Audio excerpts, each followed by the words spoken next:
Hey guys, and welcome back to this channel. In this video, I'll be showing you guys how you can create the lollipop hack on Dress to Impress. So it's actually super simple to do.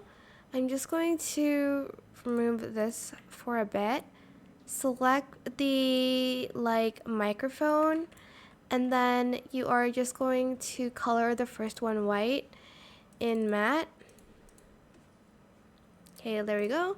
And then the second color, I'm just going to use this in silk, which it already is actually, so it's a little bit more shiny. For the scale, we're going to scale it to 0.49. Rotation, add 1 and then 0.77. Position it at 0.67.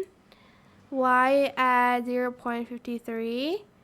And Z at 0.45. But you can adjust it to your liking a little bit more if you'd like to, but these are just my settings. And that is it. I hope it was helpful for you guys. Don't forget to like, comment, share, and also subscribe to this channel if you haven't done that already. If you have any more questions about this video, just leave it in the comment section down below. I will try my best to answer them all for you guys.